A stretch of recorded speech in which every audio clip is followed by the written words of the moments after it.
desde el barrio, desde el sueño, de potrero y de café, del oeste de Buenos Aires, al mundo los vas a ver, con esfuerzo y con talento, con historias de verdad. Diego Ferro te acompaña, ya empezó la charla acá. Talento del oeste, donde nace la pasión, de la cancha al escenario, del barrio a la profesión. Talento del oeste, orgullo de mi ciudad, entre risas y recuerdos se nos cumple una verdad.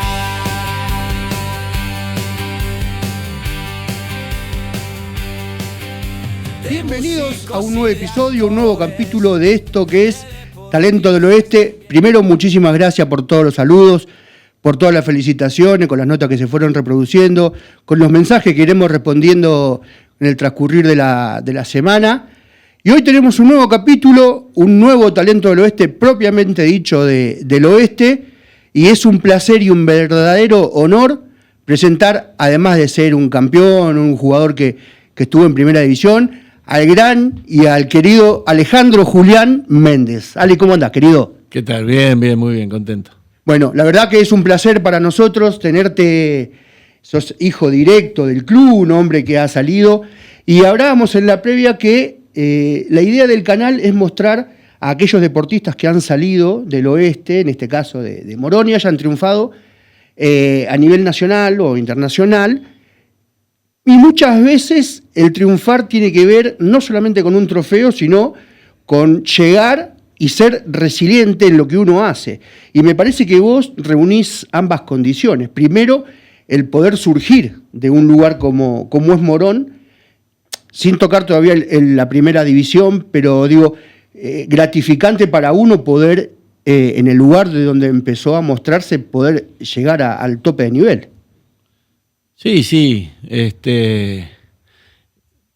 hay algo de lo que es la resiliencia, o a mí me gusta la palabra persistencia, ¿no? Persistir. El otro día estaba leyendo, ¿no?, al respecto. Estaba tratando de terminar de redondear el concepto, lo hablábamos con algunos amigos y técnicos. También la diferencia con el perseverar, porque el perseverar es algo que uno hace y quizás no tiene no está tan ligado a un logro, a un objetivo, sino que uno, persevera y después verá qué pasa. La persistencia está más ligada al logro, persistir para lograr algo. Y justamente estamos hablando de esto, ¿no? Yo creo que es una de las características, sobre todo en los técnicos, ¿no? La única característica que yo pude encontrar en la infinidad de técnicos con los cuales me relacioné de todas formas, yo creo que el común denominador es ese, es la persistencia. Ahí está, es lo único que yo puedo. Después, obviamente, que uno puede identificar muchísimas cualidades, sí, pero en las que coinciden todos los que están en el alto nivel, ¿no? Estamos hablando. Técnicos podemos ser todos, sí, pero los que están en el primer nivel, o sea, que están dirigiendo primeras a nivel profesional y con todo eso con todo lo que significa eso, la presión y el estrés que genera, que es muy grande, está ligado yo creo que el éxito está muy ligado a la persistencia, y después obviamente ayudan otras cualidades, pero he visto técnicos que han tenido éxito y sabiendo tácticamente no mucho, mucho menos que otros, sí, y han salido campeones, y otros que han que en teoría saben muchísimo y han quedado último, y lo mismo con la relación con el grupo. Hay entrenadores que tienen una relación bárbara y otros que no, y sin embargo de las dos formas se consiguen triunfos. Entonces no hay una fórmula, pero sí creo que la persistencia es un elemento importantísimo y en los cuales todos coinciden.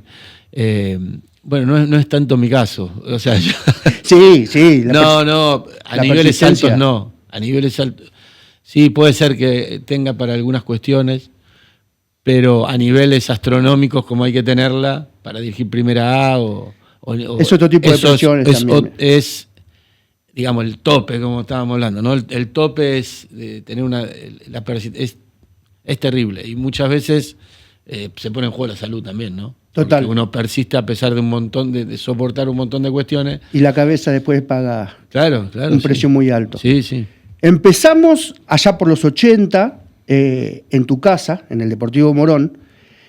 Lo que más me interesa, un recorrido como tienen la mayoría de los chicos, juveniles, octava, sexta.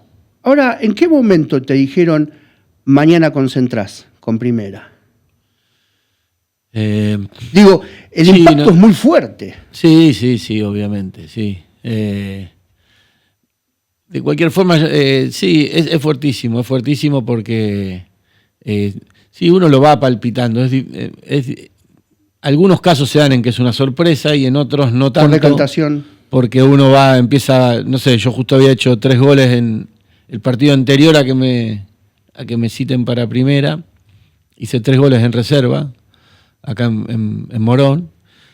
Justo todavía se jugaban los partidos, ¿no? Obviamente, Todavía la reserva se jugaba como antesala de la primera.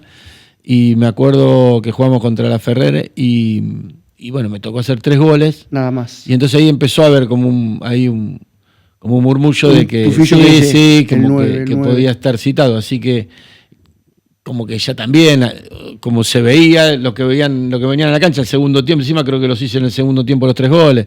Entonces eso también generaba bastante presión, sí, y además para los técnicos, si alguien jugaba muy bien en reserva, en tercera, ¿no? En ese momento empezaba a haber un murmullo. Claro, cuando lo va a poner. Y más si el equipo, cuando los equipos no andaban muy bien y había un jugador que se destacaba, bueno, era fija. Entonces, no me sorprendió mucho, pero bueno, igualmente sí, en el sentido de todo lo que significa eso, es un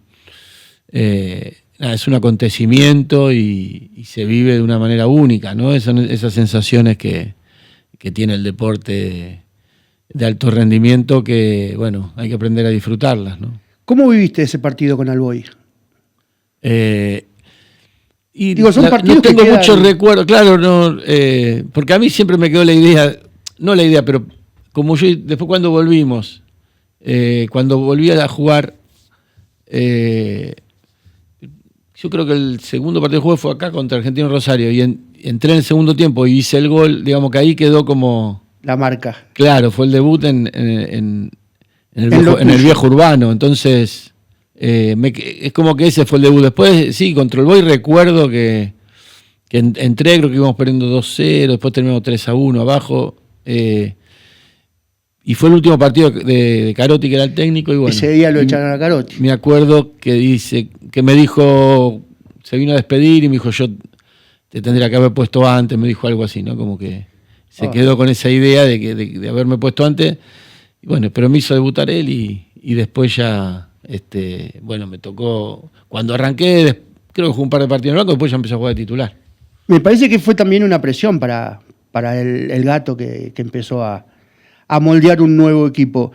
Claro. Cuando hay ese cambio de entrenador que uno dice, me trajo a primera, con el que viene tendrá que hacer el doble para seguir demostrando, sí, o ya estaban instaurado que Alejandro, el 9 de la reserva, tiene que estar en la primera. No, porque primero que tampoco yo bueno, no sé, en ese momento sí quizás hay mucho de creérsela, ¿no? En el buen sentido.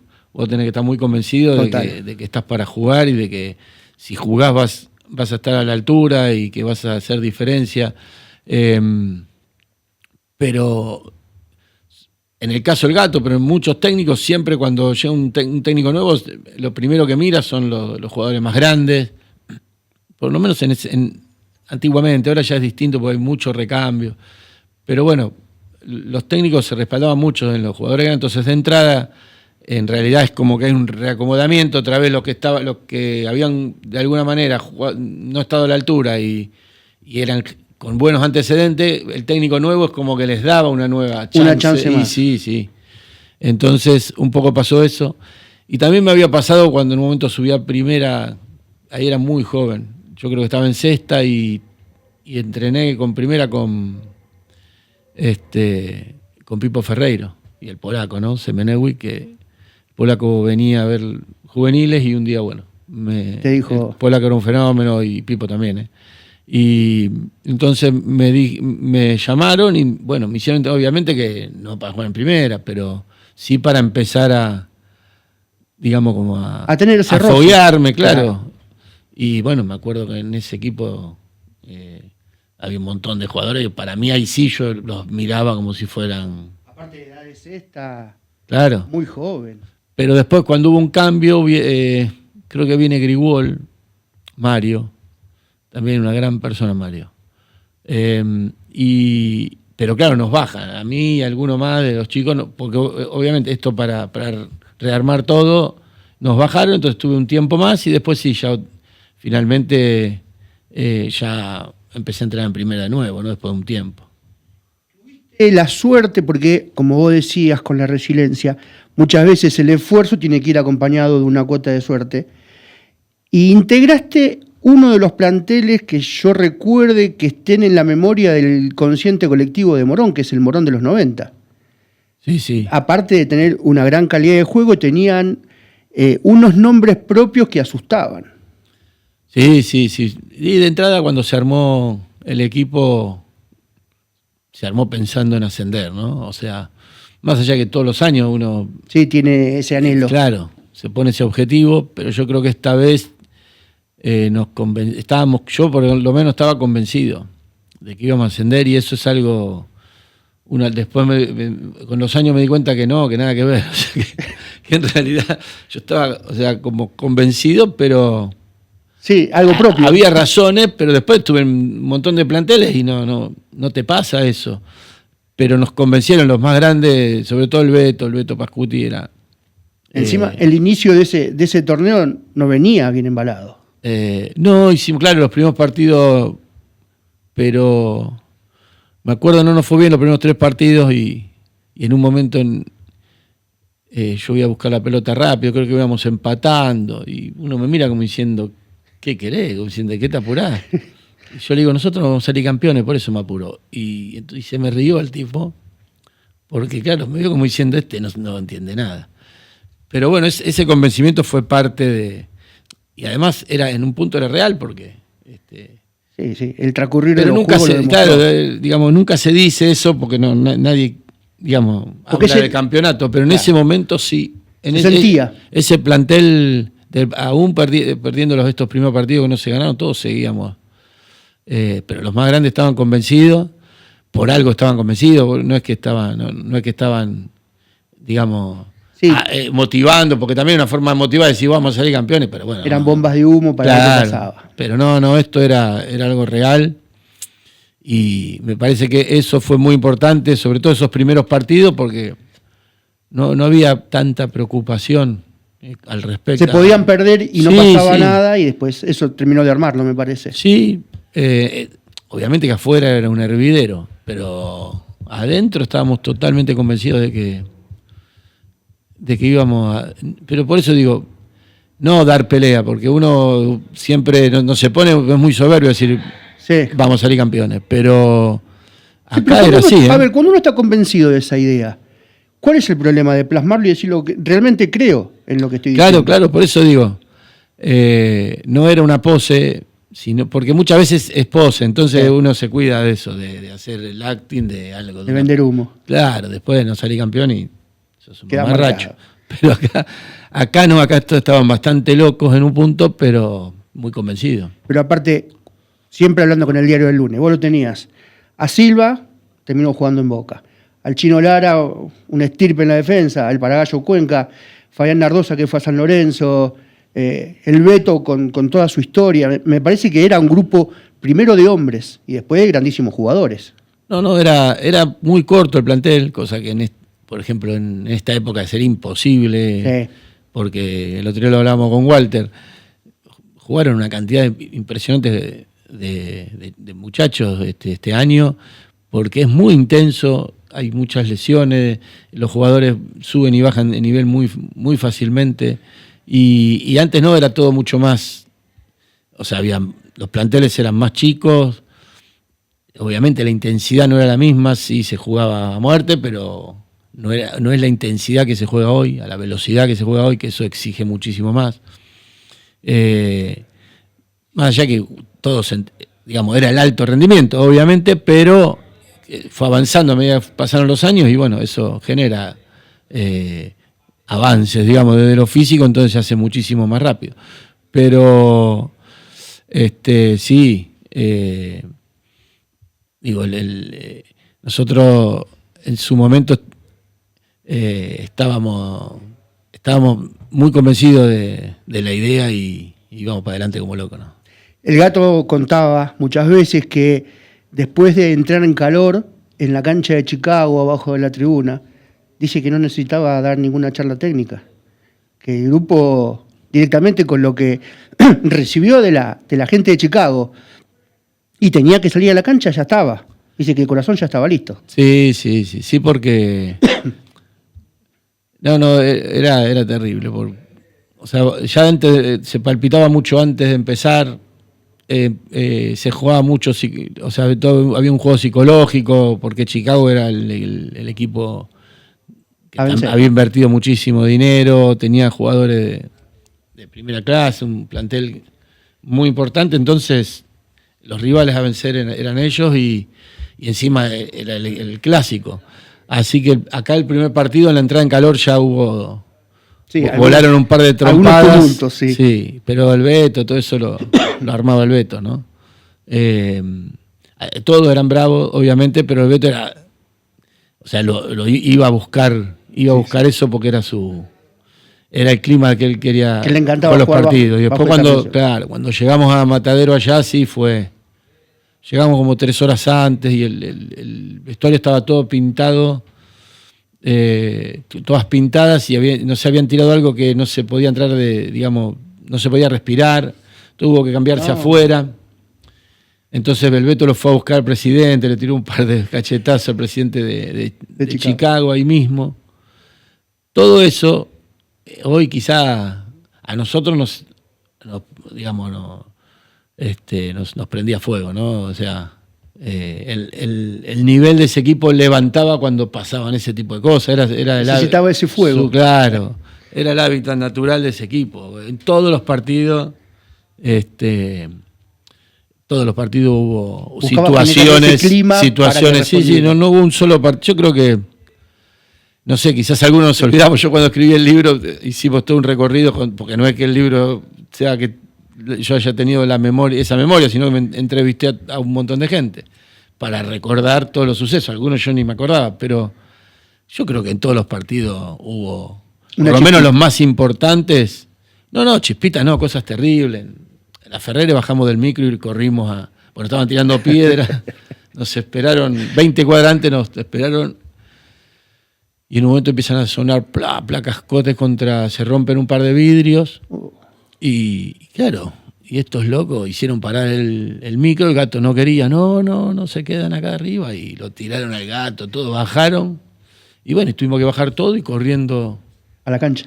No, corriendo a lo de la Ferrere. Y entonces empezamos a correr, y el negro le mal. A uno lo alcanzaron y bueno, lo mataron.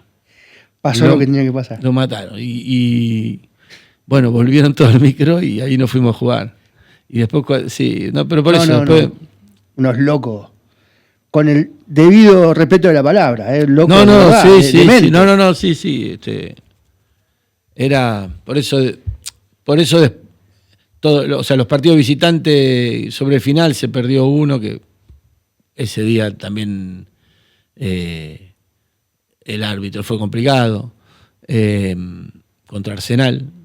Pero después el equipo jugaba mejor de visitante que de local. O sea, están los resultados, está todo. Si lo analizás, de visitante se jugaba mejor. Pero en todos hubo problemas, ¿no? Y si no se armaba, y si no entre nosotros, o sea, entre el mismo plantel. O sea, partidos que quizá para afuera no había lío, pero había lío para adentro.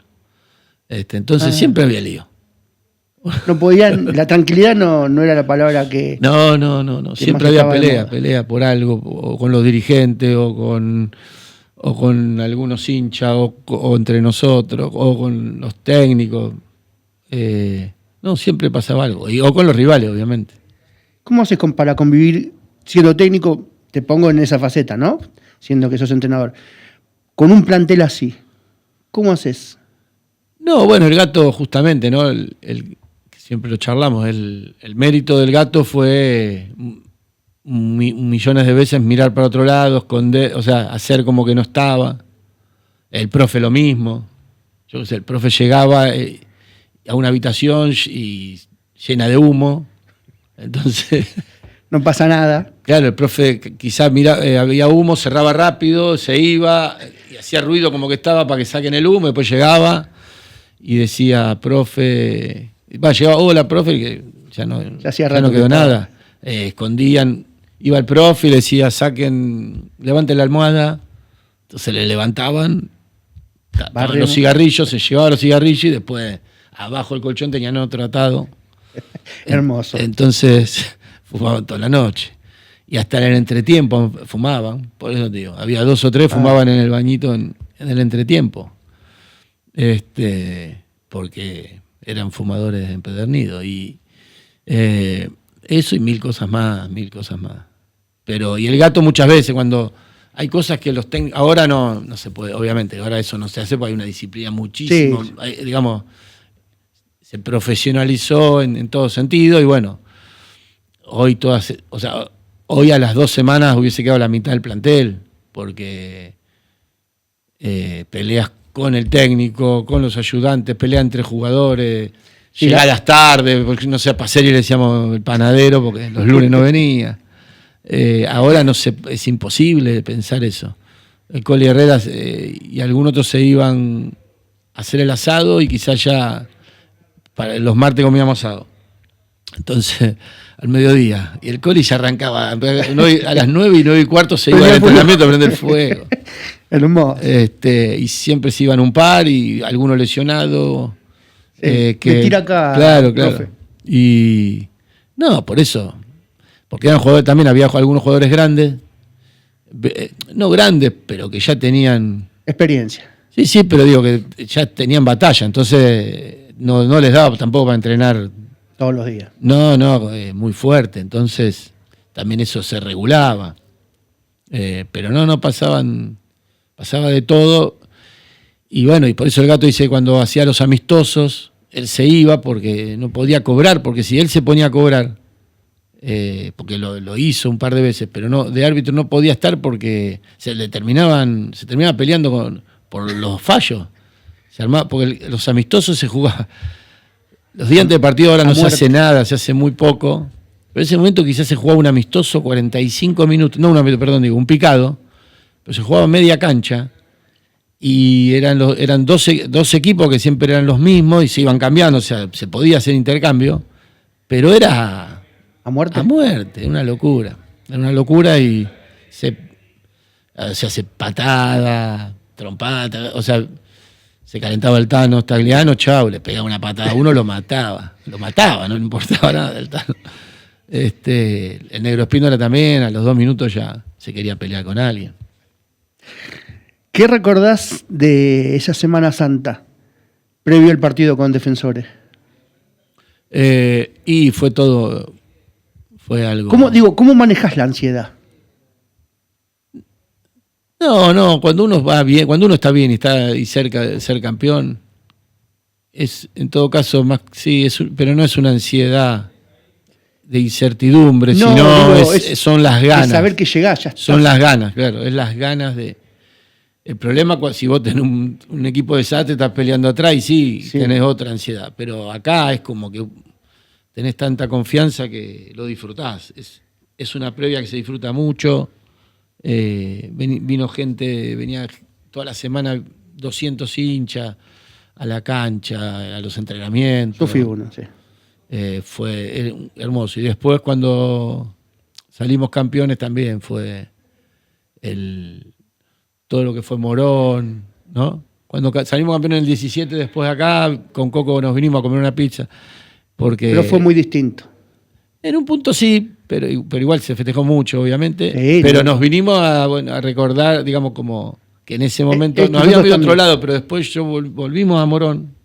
Nos habíamos ido a la Casa del Gato, pero después volvimos, no sé, a las 12, 1 de la mañana, y Morón todavía estaba lleno, estaban todas las pizzerías, las viejas pizzerías, y estaba todo lleno, en todos los bares festejando, y bueno, eso a mí me quedó también grabado esa noche, ¿no? Esa noche. Después de eso, fue un campeonato, se terminó toda esa presión. ¿Viene la excursión por afuera? Sí, después voy a préstamo a Colombia. ¿Cómo surgió eso? No, pues empezó el Nacional B, la primera rueda, y yo jugaba bien, digamos, me destaqué. Entonces, en ese momento era muy difícil jugar en primera, ¿no? Es como ahora que haces un par de goles y ya apenas te destacás, vas a primera. En ese momento no había que batallar. Porque tampoco, todavía en Europa estaba el cupo extranjero, podían ir 2 por equipo, entonces no. Claro, no estaba la ley Bosman todavía. No, y tampoco a otros países, bueno, no había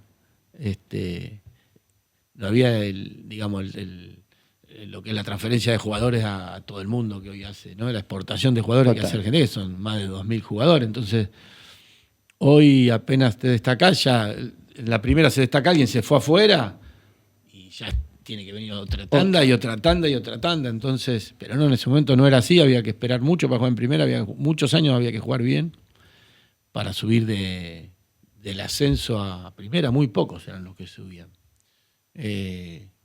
Entonces, bueno, me llama Quieto, que era un representante, y bueno, nos propuso ir a Colombia, al club y a mí, y me fui para allá a préstamo, al club también le servía y bueno, y ahí estuve mi tiempo allá, pero claro, yo acá estaba también que me costó muchísimo. Sí, el Bucaramanga, ¿no? Sí. ¿Es la época que estaba el pibe Valderrama ahí? No, en ese momento ya estaba en Europa. Jugaba en España, ¿no? ¿O estaba Mario Banemerac también? Sí. El hombre de Vélez. Sí, jugaba en el Millonario, si no me equivoco. Sí, no había muchos argentinos. Muchos, digamos, lo mismo, 2 por equipo, una cosa así. Y bueno, ahí tengo también anécdota porque en ese momento el cartel de Cali manejaba los 4 o 5 equipos, todo un tema con el tema del narcotráfico, que claro, en ese momento éramos totalmente, y no sé cómo yo viví ciertas cosas, las contamos con anécdota, pero ¿Lo naturalizaste cuando era? Es que estaba totalmente naturalizado, y bueno, el otro día estaba viendo un documental para ver, para volver a verle la cara. Para tomarle no verle la cara al capo, digamos, que bueno, una vez tuvimos una cena ahí y claro, yo en ese momento no sé, no puedo recordar qué pensabas de todo eso, porque digamos, era una locura bastante importante, pero sí, o sea. ¿Qué se sentó con el plantel ahí? No, yo y 2 con. Un mano a mano ahí. Sí, éramos 4 personas cenando. No, algo increíble. Pero después tomé conciencia A los 10 años dije, yo estuve ahí cenando con él, y entonces armé todo el relato, me armé, que siempre lo cuento, pero bueno. Igual es algo. ¿Y qué les planteó? Es una locura total. No. Nos quería conocer y. Como quien maneja una empresa. Yo ya me quería ir, ya me estaba yendo. Él sí. Hablaba como si fuera el. Sí, no sé cómo. Justo estaba hablando habló por teléfono con el que era el segundo del presidente de la Nación en ese momento. Qué locura, ¿no? No sé, en el restaurante estábamos solos porque era, digamos, solo para él. le probaron la comida antes de comer nosotros. Para ver que no estuviera envenenada. ¿Eh? Para ver que no estuviera envenenada, como en las películas. Claro, sí. Qué locura. Y bueno, ahí no digo no te cuento más porque... No. Afuera del aire te cuento, pero no. Pero increíble. Pero bueno, yo igual tenía 19 años, recién 20 años. No cumplía. Menos de 20 años y ya viviendo todas esas situaciones. Sí. Pero digo, estaba muy naturalizado ahí, era algo... Quizás después se entendieron un montón de cosas, pero bueno, no, como experiencia fue algo tremenda. Increíble, sí, claro. ¿Después pasaste por Santa Marta? No, estuve por ir, porque era, digamos, la posibilidad de ir, pero me quise ¿Extrañaste volver, mucho? me quería volver. Sí, era imposible. Todos los días que estuve ahí soñaba que estaba acá, pero de una manera, esos sueños... Esos sueños fuertísimos que te levantás no sabes ni dónde estás.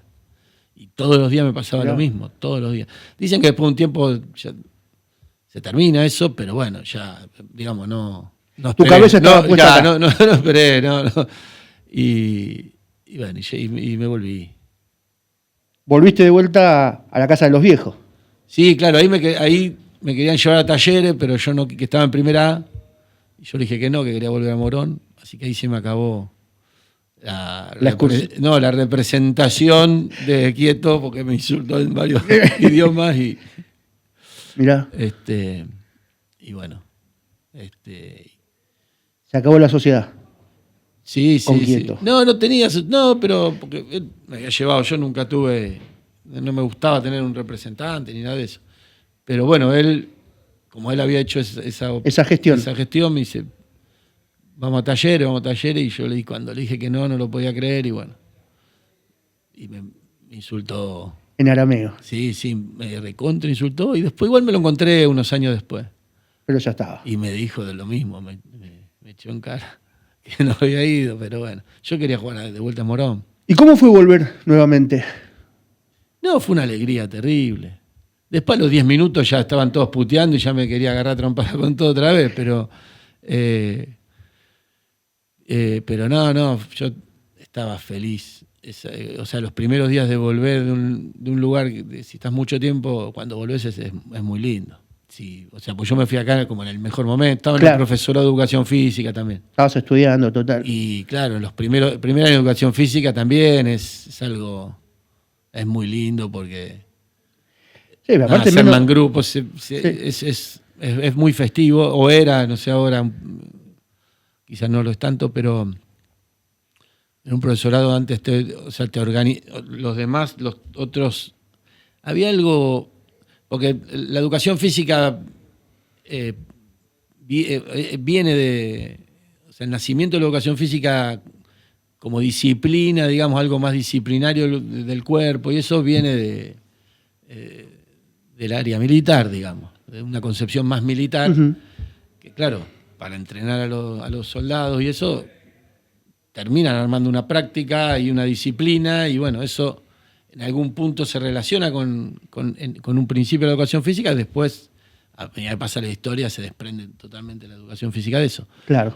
Pero quedaron algunas raíces, y esto yo estoy seguro que viene también de una cuestión de una formación militar, porque había como cierta camaradería, se hacía un bautismo, ¿no? En el primer año del profesor hay un bautismo, es como que los otros 3 cursos están pendientes del inicio. Del primero, como que, bueno, te hacen un montón de cosas, algunas son bastante, o eran muy... Escatológicas. Sí, había de todo, te podían hacer de todo, y estaba permitido. Y eso es una costumbre del liceo militar, o mismo de la colimba, bueno, algo así, más suavizado, digamos, trasladado a la educación física.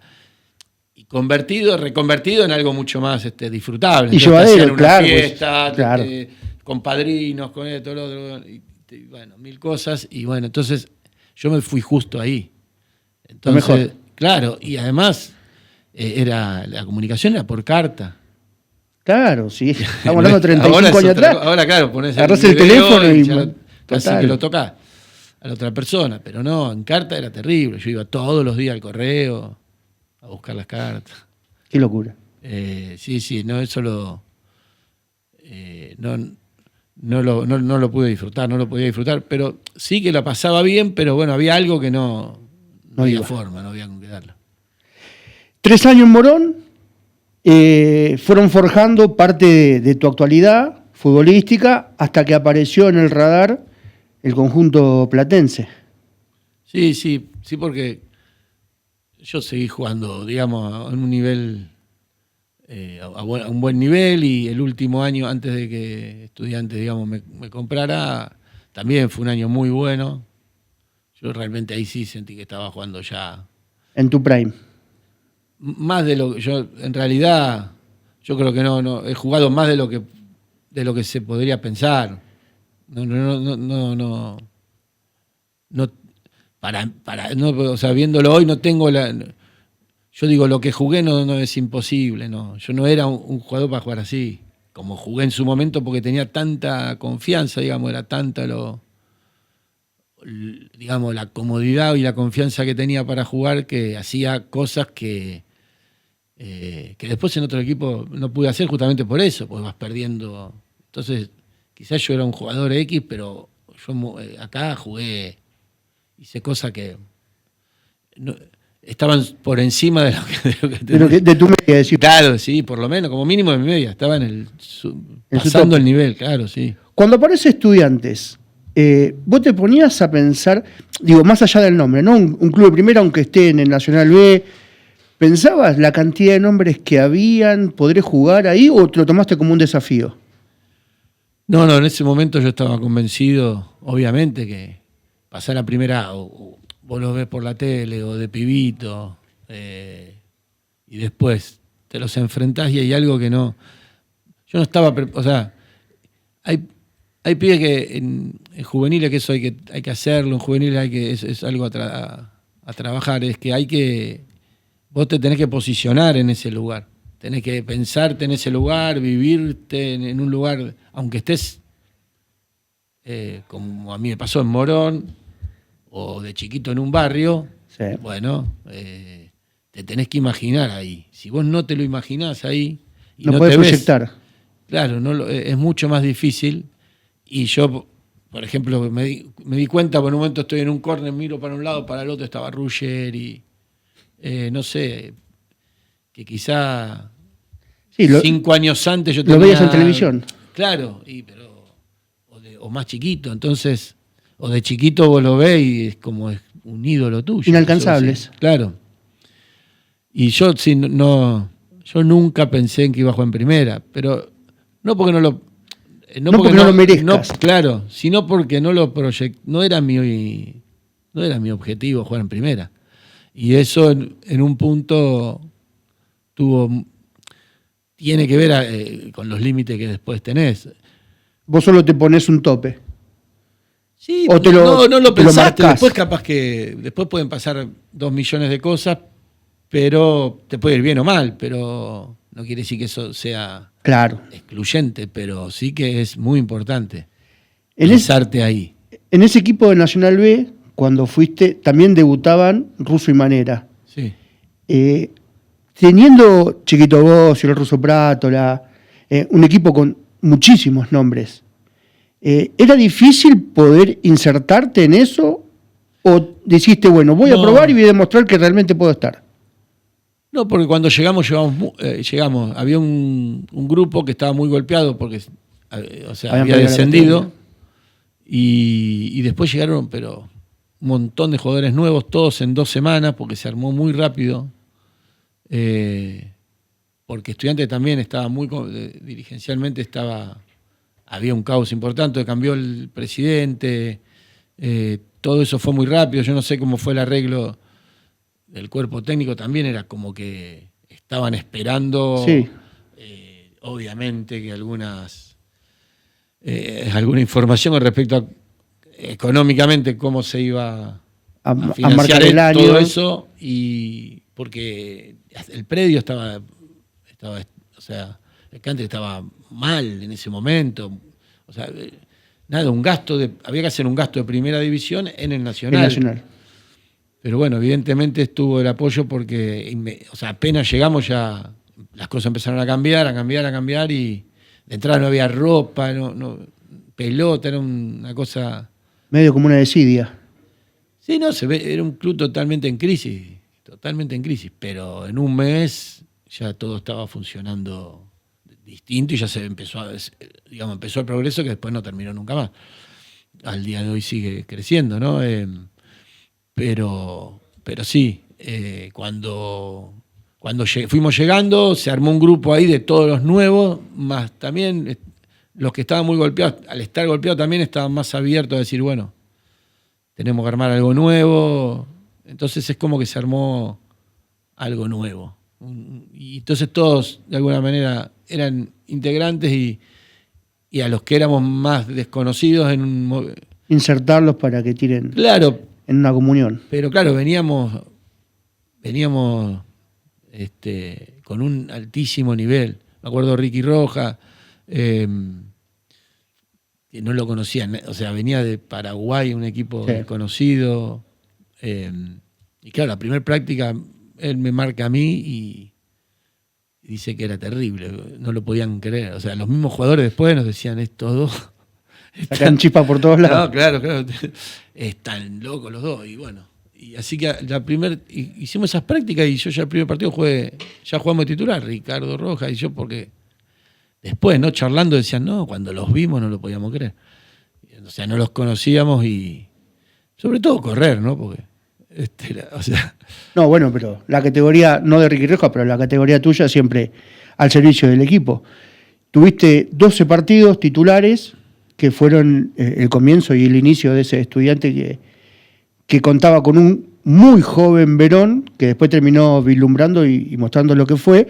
Pero digo, en el sentido global del equipo, tenías para armar 3 equipos ahí. Sí, eso era... Sí, fue único. Por suerte me tocó a mí estar en ese grupo. Como en el 90 tuve esos 2 años que fueron históricos en esos 2 clubes, ¿no? Entonces está bueno haber formado parte. Y sí, es como vos decís, ¿no? Eran 3 equipos, yo siempre digo eso, 3 equipos se podrían haber formado 3 equipos y quedaban primero, segundo y tercero, porque había 3 arqueros que después atajaron todo en primera. Todos. Y vamos a ponerle que sean vos tenés 33 jugadores y todos jugaron en altísimo nivel. De los 30, habría, no sé, 30 y pico, porque estaban los chicos también, que estaba Pepi Zapata, Conzábal, Amato, no sé, había todos que jugaron todos después en primera. Que terminan triunfando también en Estudiantes. Sí, en Estudiantes y después ya en primera. Claro, sí, ya en primera, por eso. No era... Estaba César, Gastón César. Gato. Bueno, Noguera, que era un paraguayo, y estaba chiquito. Si después tenía Andersen, o sea, eran 4 arqueros que podían atajar en primera tranquilamente. Que de hecho al otro año estaban atajando todo en primera. No sé, pero había... Capaz que hasta te olvidas de algunos. De la cantidad de jugadores que había. Ya siendo integrante de ese equipo y jugando en Nacional B, le toca jugar internacionalmente en Brasil. Sí. ¿Cómo fue esa experiencia en el Maracaná? Y también, lo mismo que venimos hablando, cosas Digo, son únicas para... No son hitos comunes para cualquier futbolista. No. Era, digamos, antes de la reforma, ¿no? Estaba original. Ahora todos los estadios parecen iguales. En ese momento, ese estadio era único, peso totalmente propio único en el mundo, y además de toda la historia, ¿no? Pero era gigante la cancha, gigante o sea, todo. Las tribunas estaban allá como a sí. No sé, 500 metros, como que no. Es una inmensidad. Había como 20.000 personas en la cancha y parecía que no había nadie. Qué locura. Porque, claro, entraban 100 y pico mil, creo, no sé, algo así. ¿Y te toca hacerte amigo de la red? Sí, después cuando volvimos acá, en La Plata, me tocó hacer el gol a Flamengo, que ahí el otro día lo estaban pasando porque me llamaron y lo vi lo estuvieron pasando ahí en los canales deportivos, porque era la única victoria de Estudiante contra el Flamengo. Contra Flamengo, ¿no? Increíble, ¿no? Una sensación única. Sí, Digo, claro. el goleador vive del gol, lógico, pero hay goles que son o tienen otra capacidad de percepción en uno. Y me parece que esos tipos de partidos son únicos. Sí, sí, claro. Sí, sí, obviamente fue una noche, digamos, soñada por, por todo lo que pasó, porque era un equipo de Nacional B que le ganaba un equipo De primera. de primera y el Flamengo, nada menos que al Flamengo. Entonces, todo eso le dio más mística y encima estudiantes, todo. Bueno, se creó toda una mística que es al día de hoy que si voy a La Plata todo el mundo se acuerda y todo, ¿no? Eso es lo lindo que va dejando la profesión. Toca subir, toca jugar nuevamente en primera división.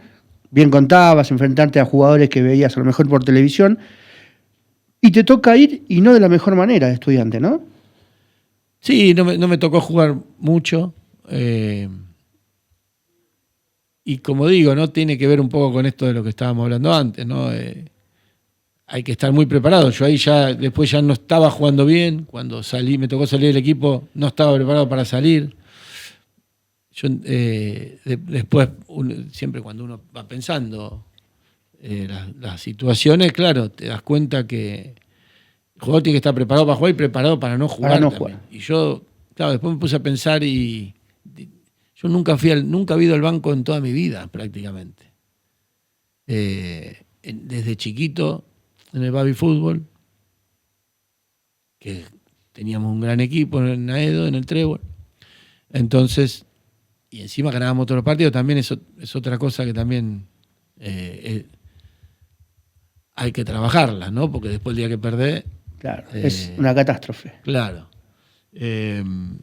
Entonces, bueno, eso después pensé, claro, yo estaba en el banco y quizá estaba jugando en mi lugar Calderón, Palermo, no sé, Armentano, que fueron crack mundiales y yo decía, no puedo estar en el banco, soy horrible. Claro, no tomaba real dimensión de quién tenías adelante. Decía me daba vergüenza ir al banco. Es increíble, ¿no? Pero bueno, eso...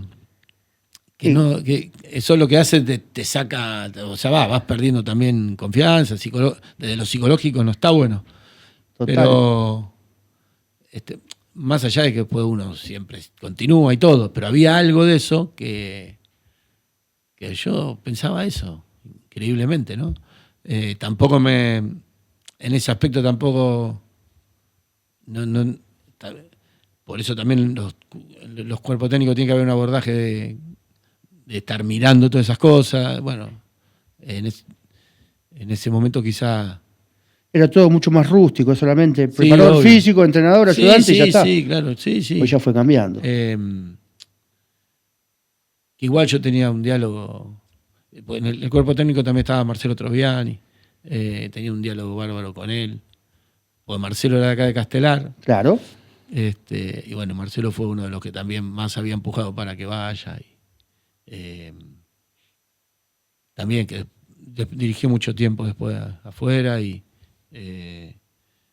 una gran persona pero toda esa parte antes cada jugador y ahora hay todo un abordaje de psicólogo, hay mucha parte coach, humana, psicólogo, todo eso que antes no había y te la tenías que bancar solo. Ese presente hace que te vayas y te deriva en Chacarita. No, volví a Morón. Volviste a Morón. Sí, otra vez porque yo siempre... O sea, a la casita de los viejos. Morón, claro, y me habían ofrecido ir a un par de equipos, pero no. Yo quise jugar en Morón, si no salió nada de la A, pero bueno, igualmente yo quería jugar en Morón para estar para volver a jugar a disfrutar del juego y un montón de cosas que había perdido.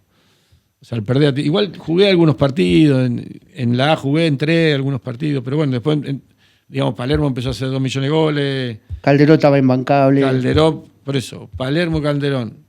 Y estaba también, y había, pero ahora ya me voy a acordar. Había 2 o 3 jugadores que estaban a un nivel alto y bueno, yo no me tocó después ya estar, entonces bueno, ahí yo quería jugar y digo, bueno, me vuelvo a... ¿Qué mejor que Morón? Sí, pero además porque, como siempre, la idea es volver a Morón. Y después de Morón,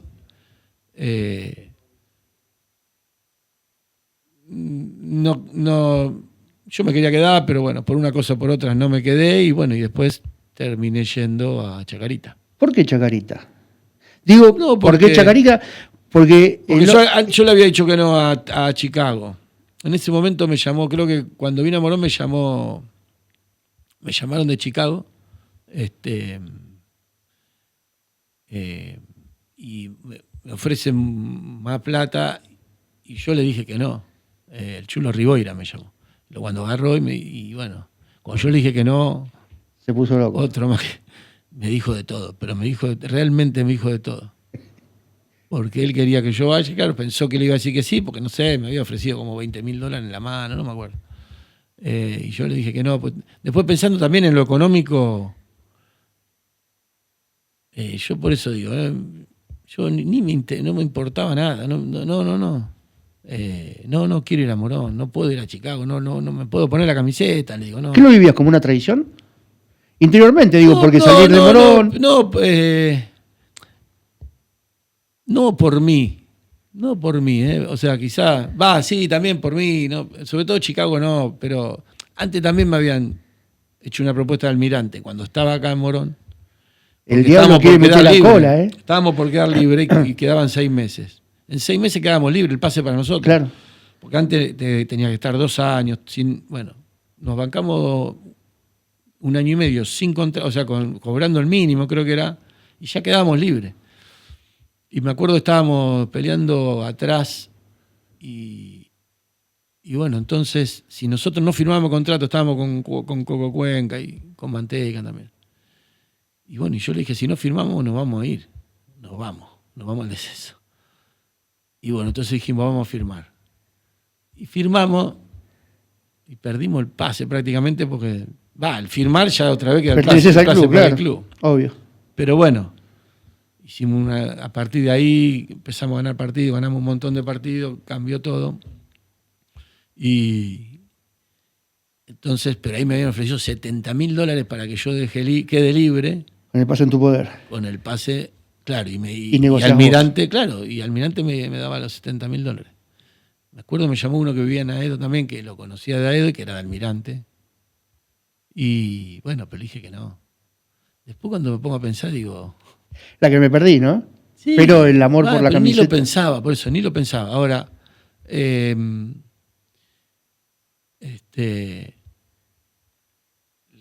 ahí, después lo de Chicago, digo, te completo, le digo que no, me dijo de todo, me recagó, me mató, pero yo le digo, pero el problema, por eso, no, a esto iba. Más allá de que yo no quisiera, o sí, porque de última después en Chacarita jugué, y bueno, y le hiciste un gol a Morón. Sí, y después lo hice con Almagro y lo hice con Estudiantes, o sea, eso no iba a cambiar. Si le podía hacer goles, le iba a hacer porque... Habla de tu profesionalismo, totalmente. Claro. Ahora, pero también hay una cuestión de respeto a la gente, ¿viste? Eso, más allá de que quizás vamos a ponerle que yo pudiera ir, pero que no era el hecho, pero si yo pudiera ir después, o sea, hoy todos dicen, bueno, no, uno de los referentes de Cabezón, bueno, porque ¿con qué cara yo aparezco? Lo hice, sí, pero porque también hay que pensar en eso, hay que pensar en la historia, más allá de uno hay que pensar en que uno hace algo que esté bien, o sea, te puede gustar o no, pero que la historia necesita que sea de esa manera, o sea, hay que ocupar un lugar. Total. Hay que ocupar un lugar y bueno, y hacerse cargo de ese eso. lugar significa X cosa. Entonces, quizás no lo tenía tanto en cuenta en ese momento, eso no lo tenía tan en cuenta, pero sí después me di cuenta que con el tiempo que es muy importante. Cuando está la posibilidad o las circunstancias dan para que hay que tomar ciertas decisiones, bueno, la decisión no pasa por vos, sino por las circunstancias. La circunstancia necesita que un jugador, que Bocchini no se vaya a Racing, porque si no, chao, se muere la historia, digamos.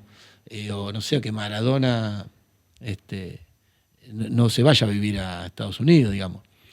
la historia lo necesita. No es Maradona. Maradona pudo haber ido 500 veces, capaz que estuvo allá más tiempo que acá, no se sabe, pero es otra cosa. Pero el relato, la historia, la épica, es que él tenía una posición y hay que eso se defendió y actuó en consecuencia.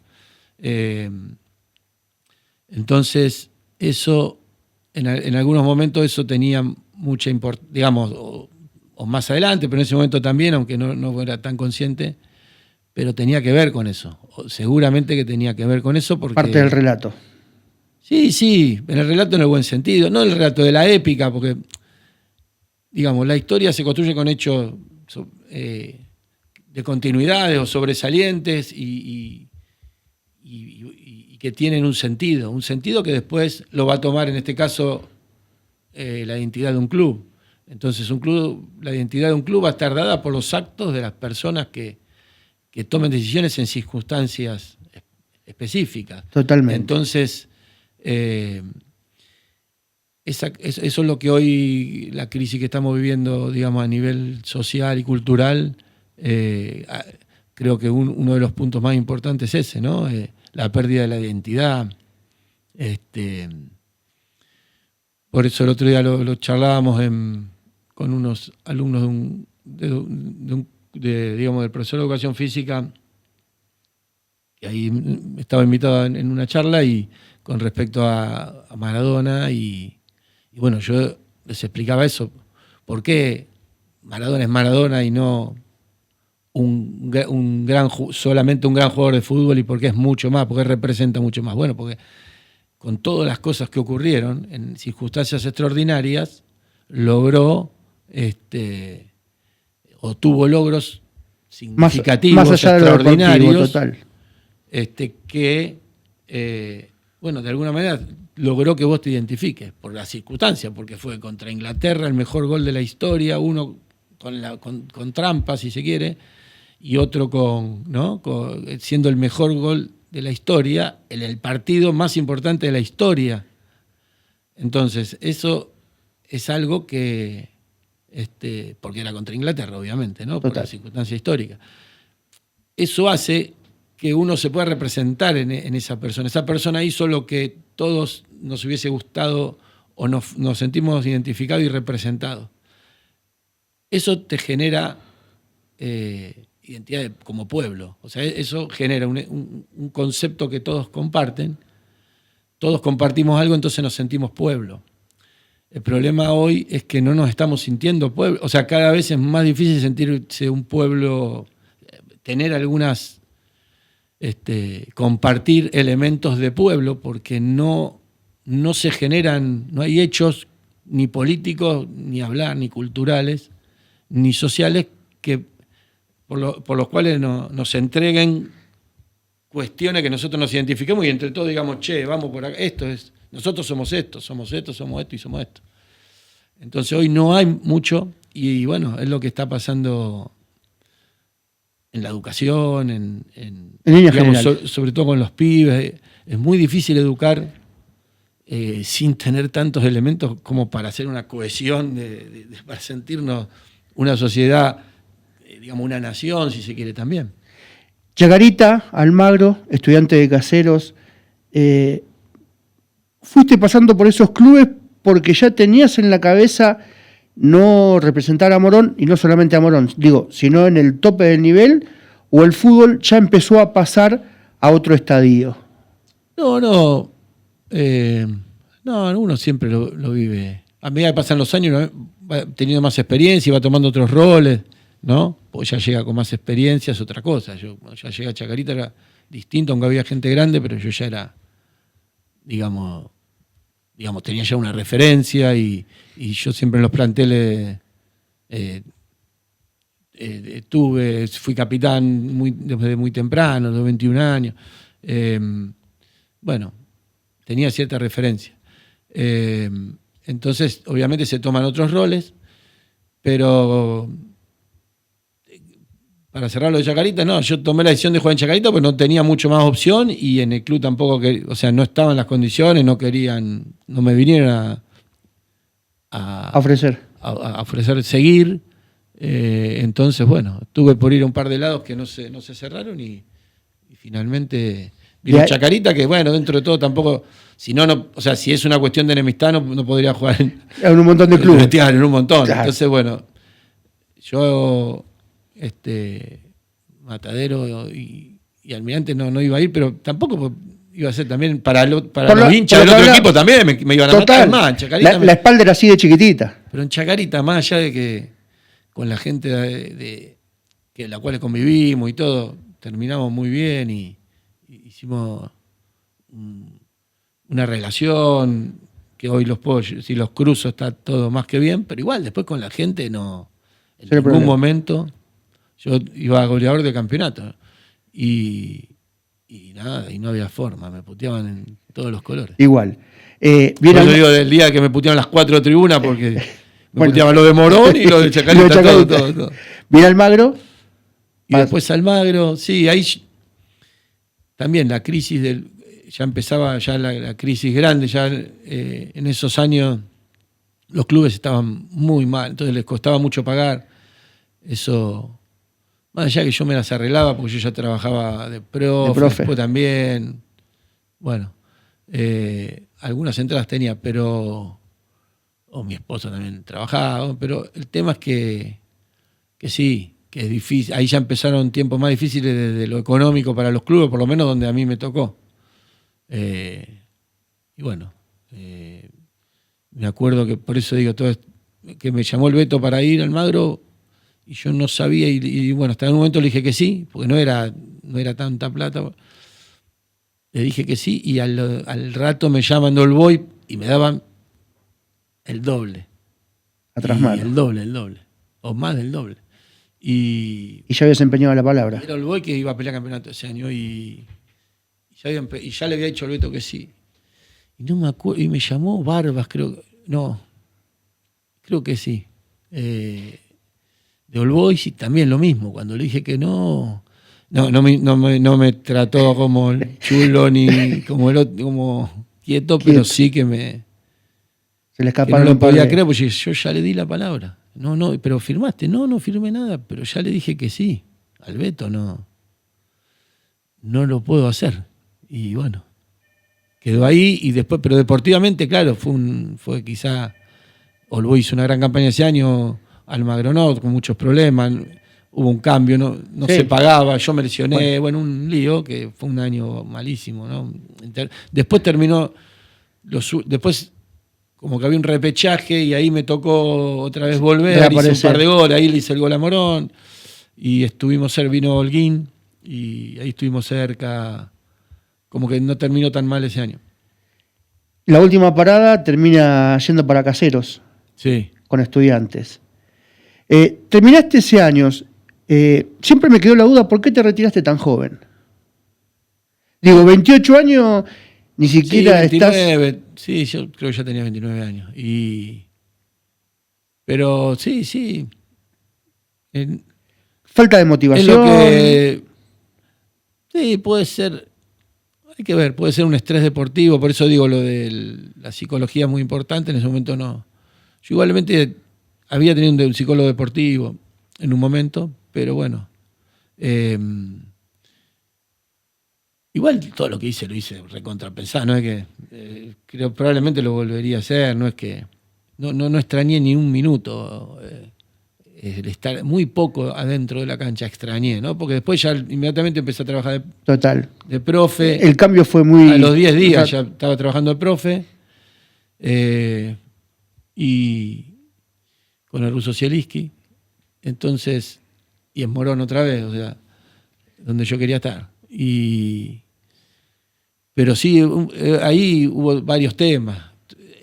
Lo que pasa es que fue en un momento, por eso digo, lo de la persistencia que hablábamos al principio, es importante. Y yo, por eso digo, no soy muy persistente. Está todo bien, pero en la primera cambio, si no no estoy disfrutando mucho, chao, me voy. Eso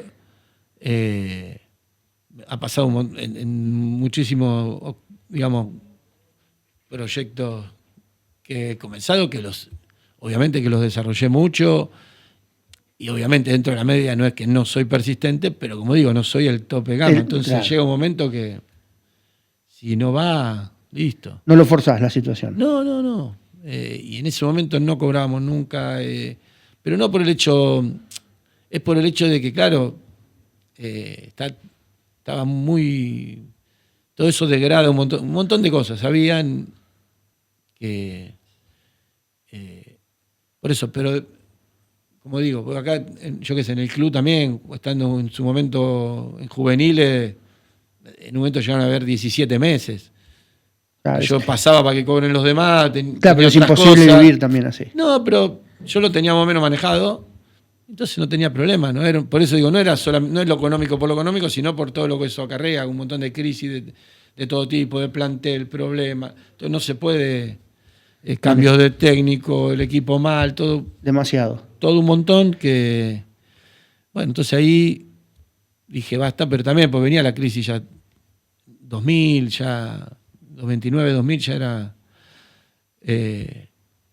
pero igual, no es que me fui, por eso digo, no es que me fui del fútbol, pero eso para jugar probablemente no era lo mejor, o por lo menos, y yo no estaba jugando bien, eso era la realidad, Claro. o por lo menos como yo quería. Como vos querías. Entonces yo digo, no, si yo no voy a... El último año, cuando fui a Estudiante Casero, digo, este es el último, o sea, no es el último año. Este año, si ando bien, sigo, y si no, me voy, ya no juego más. Y una vez que colgaste, no los guantes, sino los botines, ¿veías, como dice generalmente el futbolista, que no sabés qué hacer de acá más adelante? ¿Se te nubla todo? ¿O vos ya sabiendo que lo tuyo con el Departamento de Educación Física era tu camino a seguir? Digo porque después fuiste entrenador y estuviste en Morón. Sí.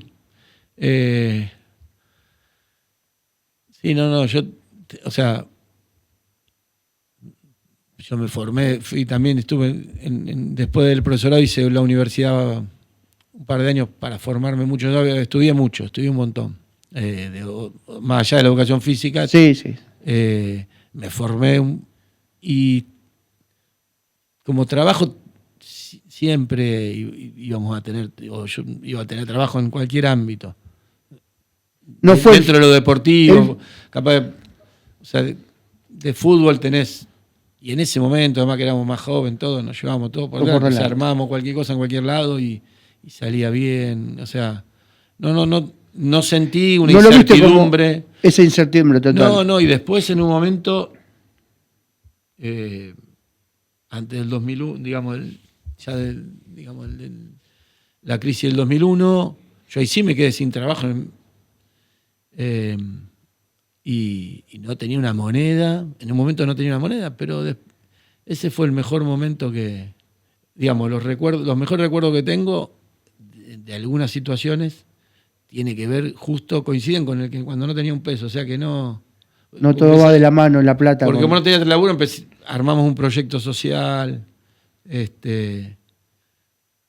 y armamos una organización con otros amigos, también había varios profes. Entonces, nada, obviamente que eso era una militancia, ¿no? Una militancia social. Claro. Y eso lo hacíamos con el mayor de los gustos, fueron los mejores años, sin ninguna duda, y no tenía nada que ver con el deporte. Y lo económico. Hoy te encuentra actualmente en el Deportivo Morón en una faceta que no tiene que ver con el fútbol, pero en forma indirecta, donde te encargas de otras cuestiones, además de los deportes. ¿Cómo sobrellevás el hecho de ser profesional y el trato que podés tener con las demás gamas deportivas? Sí, como te decía, yo, además de la formación teórica que puedo llegar a tener, también practiqué desde chiquito muchos deportes. Siempre fui multideportivo, jugué a todo, a prácticamente todos los deportes, hasta golf he probado, así que... Le falta el club entonces eso. Claro. Pero no, jugué de pibe, jugábamos a todo, porque bueno, también era otra época, pero no sé, en las escuelas públicas jugabas al básquet, jugabas torneo de básquet, torneo de vóley y estabas todo el año en el club lo mismo, jugábamos al baby, pero jugábamos al básquet, al tenis jugué también mucho tiempo, porque en los clubes, en los sindicatos donde trabajaba mi viejo, en todos los sindicatos, bueno, hoy siguen estando, pero bueno, en ese momento había polideportivos y he hecho tenis, he jugado un montón de cosas, handball, y en el profesorado más todavía, y cuando me retiré me fui a jugar al rugby No te privaste de nada. que en el profesorado conocí el rugby, que para jugarlo es muy lindo. Después, bueno, otra cosa es quiénes lo juegan. Claro, eso total. Es otra cosa, pero el juego en sí es muy ¿Todo lindo. eso te sirvió para volcarlo hoy en la actividad que estás haciendo en el club? Claro, sí. Sí, porque conozco más, o sea, Claro. tampoco tan profundamente, pero ampliás el espectro. Claro, conozco y también soy muy espectador de todos los deportes, o sea, quizás estaba jugando a las 4 de la mañana, no sé, el 32avo de final Sí, de Roland de Garros. un argentino que está 140 en el ranking y yo lo estoy escuchando por la radio cuando no había tele, por ejemplo, no sé, cualquier cosa. Yo hacía, o sea, a nivel espectador yo hacía cualquier cosa y a nivel lector también. Desde chiquito, el diario, claro, primero empecé con la parte deportiva, apenas ya sabía leer. Y después que me fui De atrás por leyendo adelante. todo y en un momento iba a lo de mi abuelo, compraba el diario todos los días y me leía todo el diario, pero capaz tenía 12 años. Y eso también, porque también tuve una formación política y bueno, también trabajo. De eso. Hoy en la MUNI estoy trabajando también con eso. Total. La última, como para ir cerrando y sin despedirnos de lo que tiene que ver con este presente del Deportivo Morón, ¿cuál es tu pensamiento en relación a lo que pasó frente a Bron de Madrid? Sí, no es solamente, es todo un conjunto Y de cosas. no me refiero a lo deportivo, sino a lo extra. Sí, por eso. Es un conjunto de cosas que, bueno, están planteadas de una manera y a mí lo que me parece es que, bueno, son diferentes roles que hay que cumplir. Entonces, y hay situaciones donde están planteadas de una manera y las reglas de juego son de una manera, le gusten o no, eso es es otro análisis. Pero hoy las personas que están en la parte dirigencial sabiamente tienen que entender que esta situación está planteada así y hay que, con todo lo que tiene el fútbol, que esto es histórico, no es nuevo, el fútbol es así, el fútbol, digamos, es un lugar, es un espacio donde hay es un gran factor de poder político, poder económico, poder social, sobre todo en la Argentina. El fútbol es probablemente más importante que cualquier otra cosa. Y hay que analizar, pero quizás no esté mal eso, porque algún pensamiento tilingo dice que nos creemos que el fútbol es lo más importante y obviamente que hay un montón de cosas que tienen que ver con las necesidades básicas que es importante darle la dimensión que tienen, pero el fútbol es una pasión que está al lado del hambre, digamos. Vos podés tener hambre y tener La pelota al lado. y no sabés, si tenés hambre, sí, obviamente que primero comés y después jugás, pero un pibito capaz que va primero, tiene hambre y se agarra la pelota primero. Esa pasión se traslada también a lo que es el reconocimiento social que el fútbol tiene en todos los barrios. En los barrios la persona destacada no es, porque no va a llegar nunca a ser probablemente científico o médico, cada vez menos, ¿no? Porque el acceso cada vez es menor. Pero la forma de tener una valoración social es jugando al fútbol. Entonces los pibes juegan al fútbol y el más destacado del barrio es el que está jugando en la octava de Vélez. Y todos hablan en el barrio del pibe que juega en la octava de Vélez. Después hay que ver qué pasa con eso, si está bien o mal. Pero hoy está planteado así, entonces el fútbol es algo... Y bueno, y entonces hoy las dirigencias, hay una característica en todas las dirigencias, digamos, deportivas, sociales, políticas, económica, ni hablar, bueno, que estamos en un momento difícil, crisis dirigencial. Entonces, digamos que eso nos compete a todos. Y obviamente desde el lado del hincha están enojados porque algo haya sido considerado injusto, y yo creo que sí. Yo creo que el hincha está en todo su derecho de decirlo, pero quizá lo que hay que entender es que del lado dirigencial la postura tiene que estar dentro de lo que de ese juego de poder, de esa situación que hoy se plantea. Pues, que como digo, después es una discusión si es buena, mala, porque después están los que están indignados, pero después capaz que tienen un jefe que le saca las horas extra y no le dicen nada.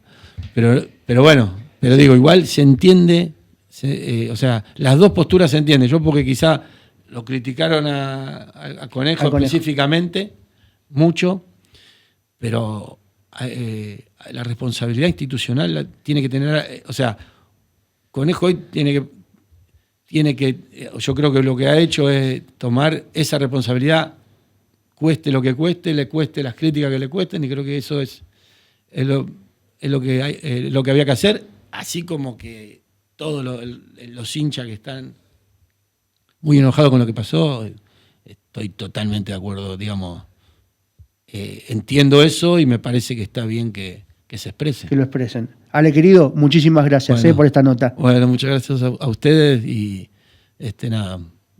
muy linda, muy linda. Buenísimo. Nosotros nos despedimos para una nueva misión. Seguramente la semana que viene contaremos con un nuevo invitado en este Talento del Oeste, y a ustedes muchísimas gracias por estar presente como hoy y cada día de la semana. Hasta luego. Desde el barrio, desde el sueño, de potrero y de café, del oeste de Buenos Aires, al mundo los vas a ver, con esfuerzo y con talento, con historias de verdad.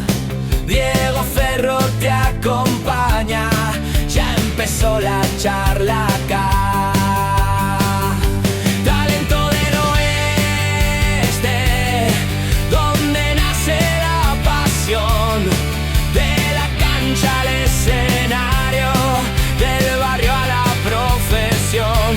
Talento del oeste, orgullo de mi ciudad, entre risas y recuerdos se nos cumple una verdad.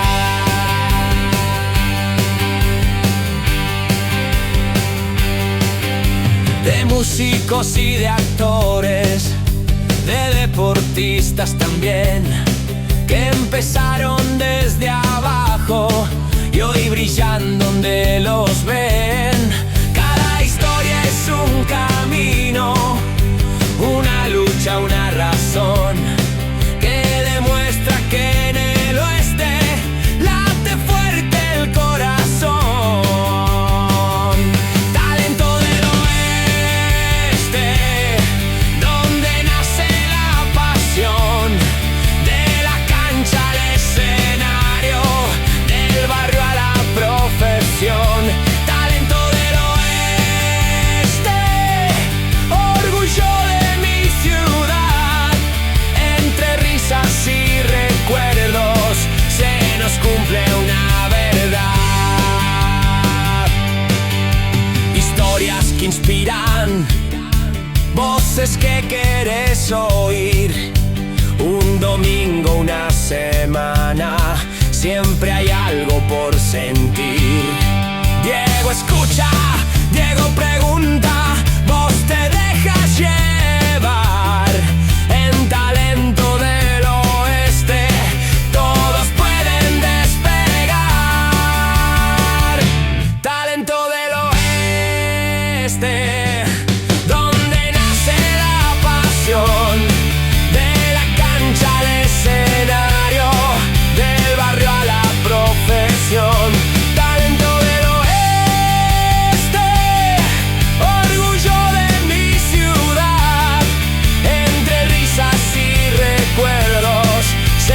cumple